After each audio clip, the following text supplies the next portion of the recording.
पंच भिखम की कथा। एक साहूकार के बेटे की बहू थी। वह रोज सुबह उठकर कार्तिक के महीने में गंगा नहाने जाया करती, पराये पुरुष का मुंह नहीं देखती। एक राजा का लड़का था। वह जब भी नहाने जाता सोचता, मैं इतनी पहले आता हूँ, मुझसे पहले कौन नहा लेता है। 5 दिन कार्तिक के रह गए। उस दिन साहूकार के बेटे की बहू नहा के जा रही थी। राजा का बेटा आ रहा था। हुड़का सुनकर बहू जल्दी जल्दी जाने लगी तो उसकी माला वहीं छूट गई।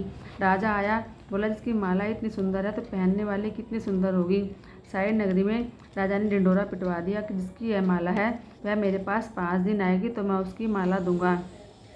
साहूकार के बेटे की बहू ने कहलवाया कि मैं 5 दिन आऊँगी, पर किसी को साग भरने के लिए बिठा दियो।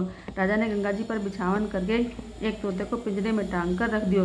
वह सुबह आई, पहली पौड़ी पर पैर रखा और बोली, हे कार्तिक के ठाकुर, राई दामोदर, 5 पांडु, छठो नारायण, भीषम राजा, इस पापी को नींद आ जाए, मैं सत की हूँ तो मेरी लाज रखना। राजा को नींद आ गई और वह नहाकर जाने लगी तो तोते से बोली कि सुआ सुआ सूटा गल घालूंगी, हार साग भरियो मेरा वीरा। सुआ बोला, कोई वीर भी साग भरता है। वह बोली, सुआ सुआ सूटा गल घालूंगी, नेवर साग धरियो मेरा देवर। सुआ ने कहा, अच्छा भाभी, मैं साग भरूंगा। वह तो कहकर चली गई। राजा हड़बड़ा कर उठा और सुआ से बोला, वह आई थी क्या, कैसी थी। सुआ बोला, आभा किसी बिजली, होली किसी जल, केला किसी कामनी, गुलाब का सा रंग। राजा ने सोचा कि कल मैं अपनी उंगली चीर के बैठूंगा तो यह नींद नहीं आएगी। दूसरे दिन उंगली चीर के बैठ गया।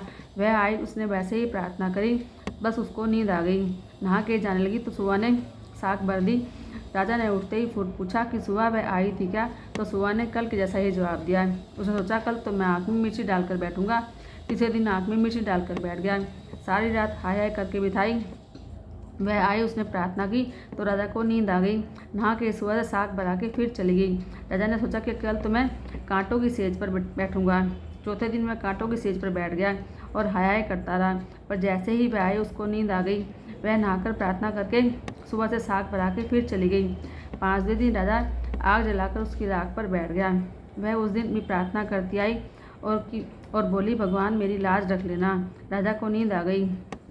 उसने सुआ से साग भरा ली और कहा कि उस पापी से कहना मेरे 5 दिन पूरे हो गए, मेरी माला मेरे घर भेज देगा।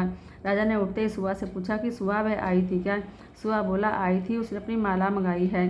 थोड़े दिन बाद राजा के कोढ़ निकल आया। त्राही त्राही पुकारने लगा। ब्राह्मण को बुलाकर पूछा कि सारे शरीर में जलन क्यों हो रही है। ब्राह्मण बोला, कोई पतिव्रता स्त्री है, उसका पाप लगा है। राजा ने पूछा कि अब कैसे उतरेगा। ब्राह्मण बोला, उसको तुम धर्म की बहन बनाओ, उसके नहाए जल से नहाओ तो तुम्हारा कोढ़ ठीक होगा। राजा ने उसकी माला भेजी और उसके घर गया और साहूकार से बोला, तेरी बहू गंगा पर भूल आई थी, यह उसको देना और कहना कि अपने नहाए जल से मुझे नहला देगी।